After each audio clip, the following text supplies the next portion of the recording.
Bonjour, je suis Greg Lambrecht, le fondateur et l'inventeur de Coravin.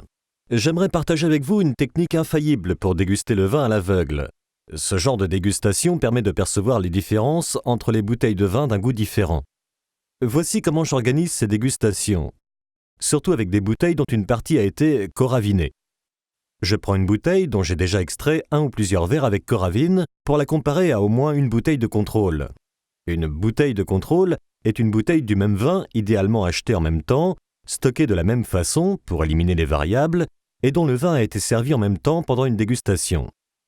Aujourd'hui, j'ai 2 bouteilles de contrôle qui n'ont jamais été coravinées et une bouteille de test. C'est la meilleure façon de percevoir les différences d'une bouteille à une autre. Il est même possible de relever des différences d'une bouteille de contrôle à une autre. Voici comment je procède. Je prévois une personne pour organiser le service des vins et une personne pour faire la dégustation. Le goûteur sort de la pièce pendant le service du vin. Chaque bouteille porte une étiquette avec une lettre et chaque verre porte un numéro. La personne qui sert regarde le numéro du verre. Je préfère présenter au moins 2 verres par bouteille, du moins en apparence. Multiplier les verres servis d'une même bouteille diminue la probabilité qu'une personne choisisse par hasard des vins qui proviennent tous de la même bouteille. Je suggère de procéder ainsi.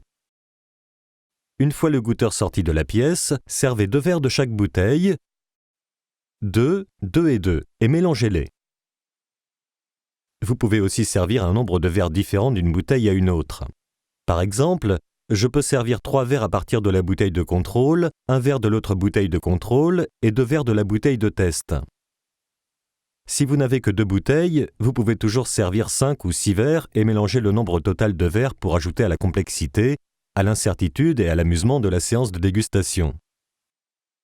Lorsque tous les verres sont servis, et j'essaye de servir la même quantité de vin dans le même type de verre, car cela peut influencer l'arôme du vin.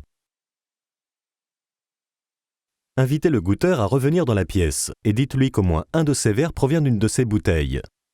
Ainsi, il ne sait pas combien de verres ont été servis de chaque bouteille. Puis, demandez-lui. Dans un premier temps, essaie de déterminer quels sont le ou les verres de vin oxydés ou mal conservés. Dans un second temps, essaye de distinguer des différences significatives entre les verres. Les gens choisissent toujours les verres qu'ils pensent être différents. Et le jeu consiste à regarder le numéro du verre pour l'associer à la lettre d'une bouteille à la fin de la dégustation. C'est très marrant. Cette méthode nous a permis de développer Coravin au cours des 10 dernières années au cours des séances à l'aveugle organisées exactement de la même façon avec des professionnels du vin, des maîtres sommeliers, des masters of wine, des négociants en vin, des vignerons et des restaurateurs. Ce fut seulement lorsqu'ils nous ont dit qu'ils ne pouvaient pas différencier les bouteilles de contrôle des bouteilles coravinées que nous avons été certains de pouvoir lancer ce produit remarquable. Ce n'est que du plaisir.